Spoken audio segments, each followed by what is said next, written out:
Para sa Itbulaga under TVJ Facebook page na may 3.2 million followers at sa It Showtime naman po na may 19 million followers. Sa oras na 1:35 mga kaparokya, ang It Showtime po ay may kasalukuyang segment na Step in the Name of Love. So hanapin po muna natin ang live ng It Showtime. Samantalang para po sa Itbulaga, sila po ay may segment na Gimme 5. So dito may kita po natin mga kaparokya na ang It Showtime po ay may 4,300 live viewers, samantalang ang Itbulaga naman po ay 4,400 live viewers. So again, sa oras na 1:36 PM, ang It Showtime po ay may 4,300 live viewers at ang Itbulaga naman po ay 4,400 live viewers. Mapunta naman po tayo sa TV Network YouTube channel ng dalawang noontime show. So unahin natin ang It Showtime under sa GMA Network YouTube channel na may 39.1 million subscribers. At para naman po sa Itbulaga mga parokya, under po yan sa TV5 Philippines na may 2.5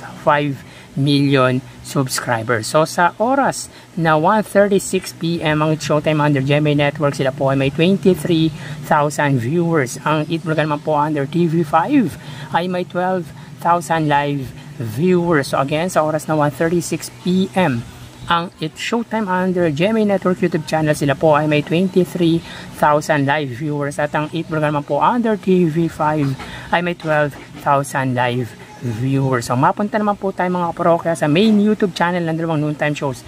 Unahin natin ang It Showtime under ABS-CBN It Showtime na may 2.63 million subscribers, at para naman po sa Itbulaga, under po yan sa Itbulaga TVJ YouTube channel na may 1.52 million subscribers. So sa oras na 1:37 PM ang It Showtime po, sila ay may 98,000 viewers.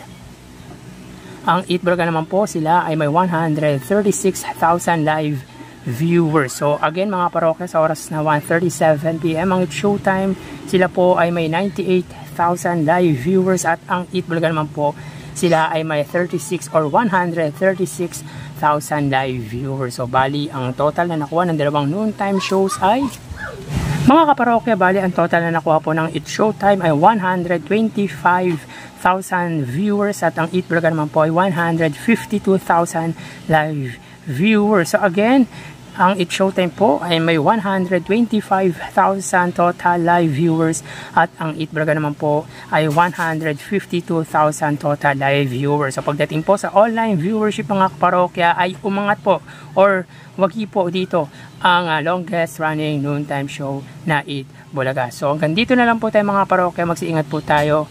Thank you and God bless.